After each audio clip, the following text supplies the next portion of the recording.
How about another classic Macintosh video? Although for some reason or another my Macintosh vids don't do nearly as well as the PC ones do. Even when I'm talking about something classic, something iconic, versus a PC that there's literally millions of that nobody cares about. But I digress. What you're looking at on your screen right now is a Macintosh PowerBook. In particular, this is a Macintosh PowerBook G3. Now, this is not the first Macintosh PowerBook G3.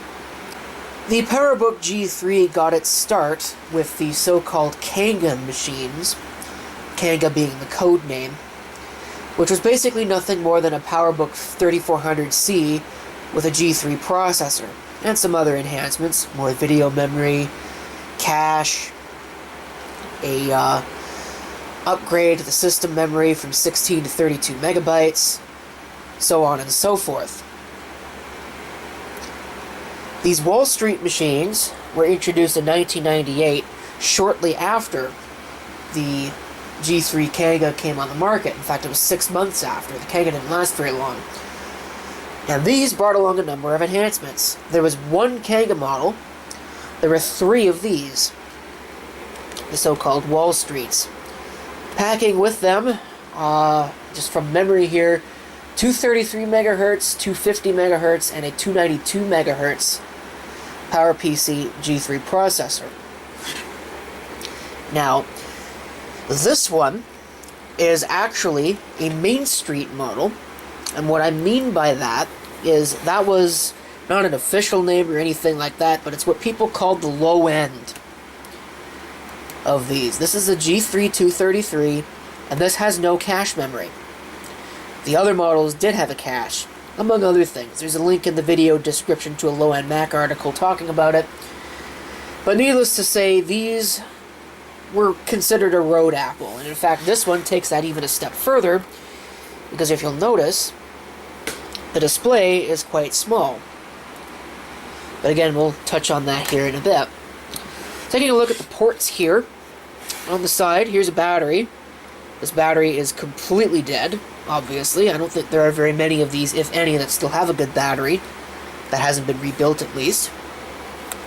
Here's a data fax modem. I don't know what speed it is. Probably at least 33.6, might even be 56K.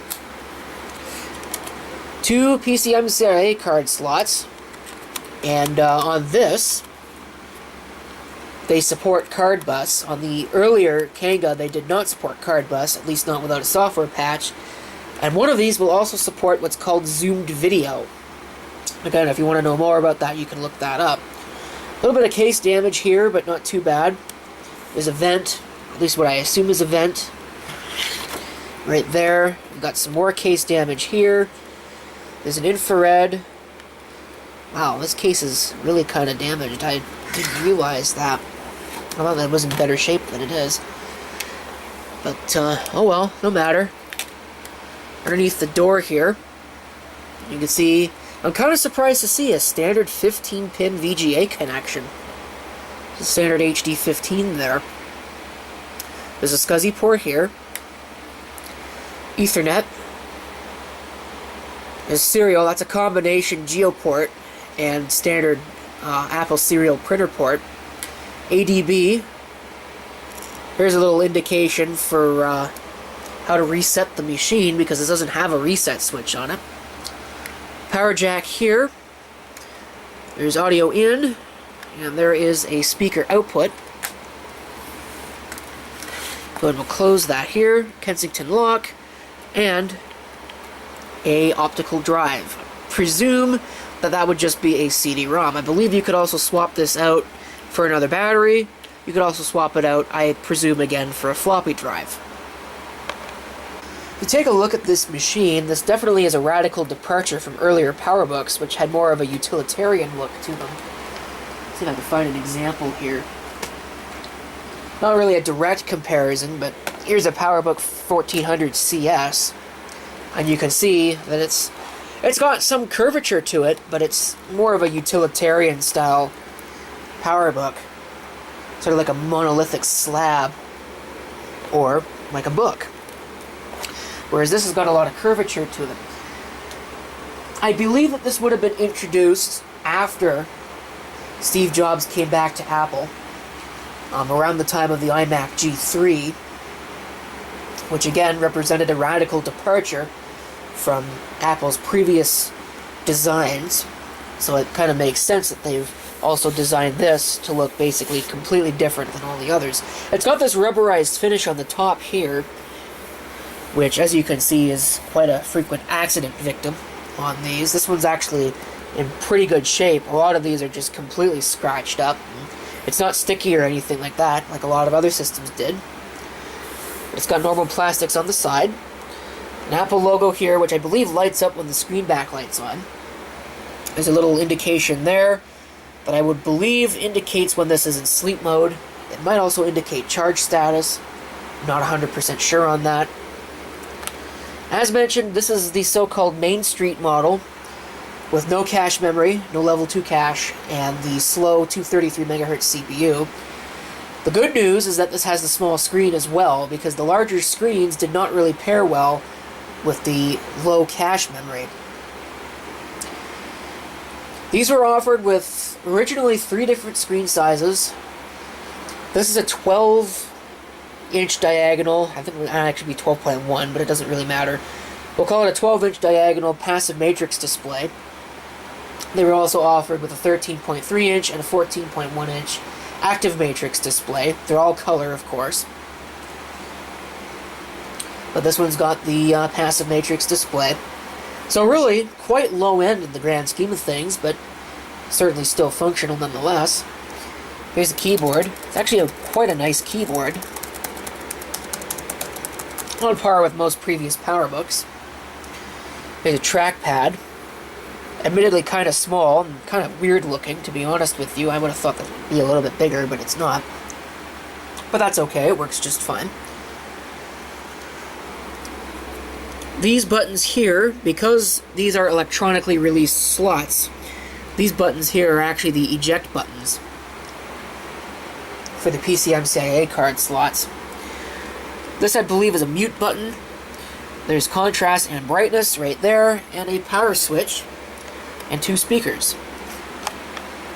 See there, Power PC. PowerBook G3. Let's go ahead and power it on.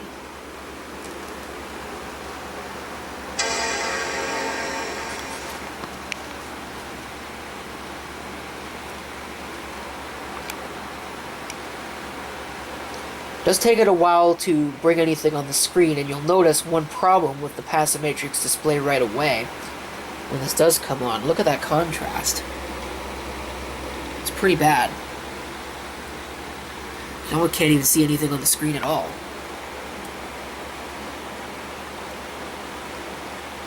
I've already showed this thing in a video. I will need to reload the operating system. It is running Mac OS 9 right now. It's probably going to continue to run Mac OS 9. I don't really have much in the way of plans to change that. But you'll notice just how slow this really is.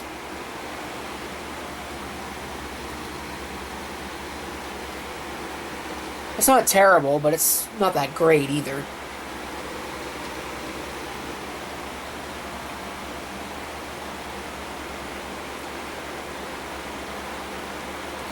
Almost looks like a black and white display, monochrome in its current mode, but depending on how you look at it, you can see that there's definitely some color to it.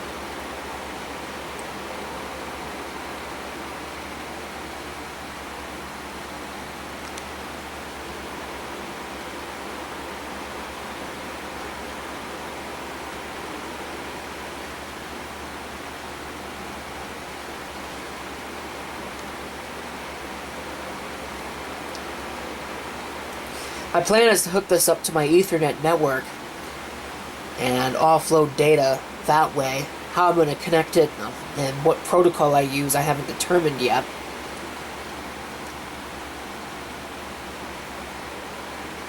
Obviously the system battery is dead and the clock battery is long dead. PRAM battery, whatever you want to call it. But yeah, this is not a very quick performer, which is why people called these Mainstreets instead of Wallstreets. to indicate their much lower stature in Apple's product line.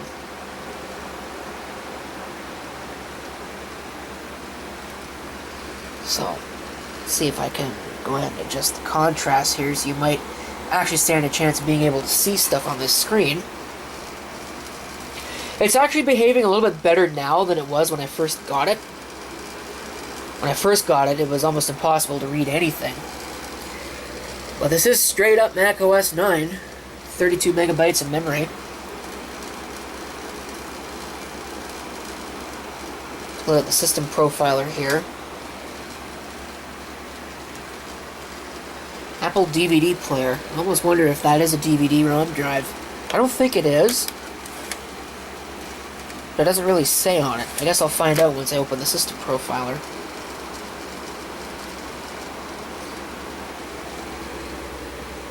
PowerBook G3, 233. External L2 cache is not installed. This doesn't have any. Kind of surprised to see that this doesn't look like this actually has soldered memory. It's just got a 32 megabyte SODIMM. Of course, virtual memory is on. Yeah, that is a 56K modem.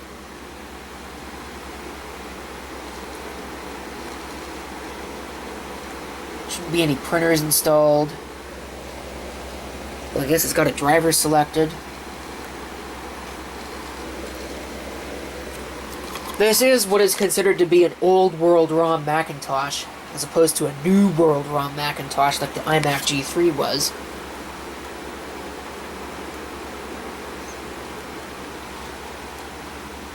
We'll take a look here, see what we can find for devices and volumes. CD-ROM drive. So no DVD capability there. And a Toshiba. It's kind of odd to see a Toshiba drive, but it's a Toshiba 2.1 gigabyte drive. It says unformatted size is 2 gigabytes, but that's 2105 is 2.1, so either way, be interesting to see how much space is actually used on this if we can get a tally.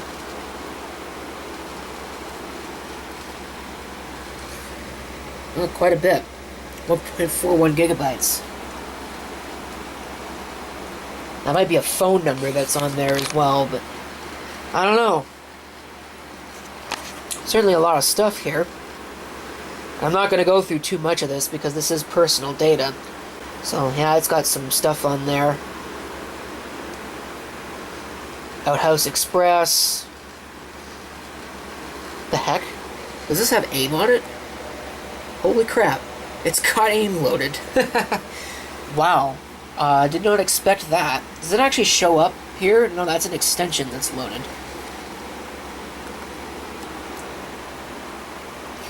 But, oh yeah, there's definitely some stuff here on this machine. Claris works. Bridge Baron 11. Other various things. It's 3 o'clock in the morning, so my light just turned off. I don't think this would have ever had Mac OS X attempted to be installed on it. The original G3 Kanga is actually interesting in that it is the only G3 system that you could not install Mac OS X on, but you could put 10 on this, if you so desired. Take a look at the back here. No, it does not light up. I thought that it did. A little Apple logo on the back. Of course, there's a more standard, or at least standard for the time, Apple logo on the front here. The brightness all the way up? Yeah, the brightness is all the way up. Brightness control really doesn't have any real effect until you get to the point where it turns off. There's not a lot of range on that.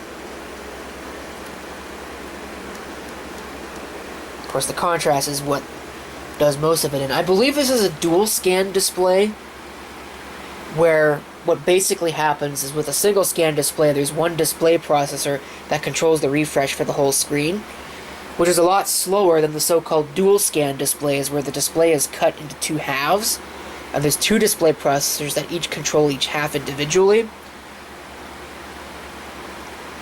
Usually the dual scan displays are very easily identifiable by a line in the middle, but I don't really see one of those.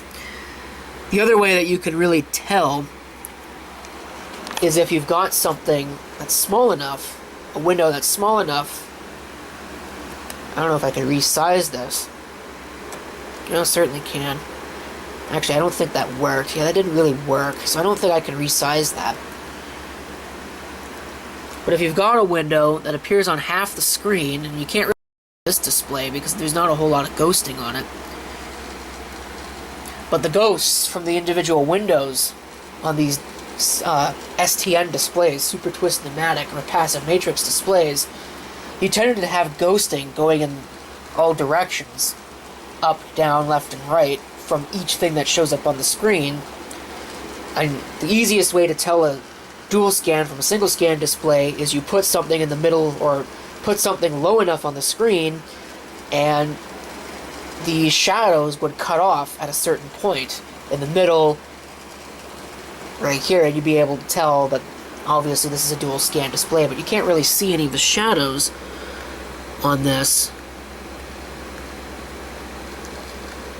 Probably more so because of the display background, but anyway. I think that's pretty much it.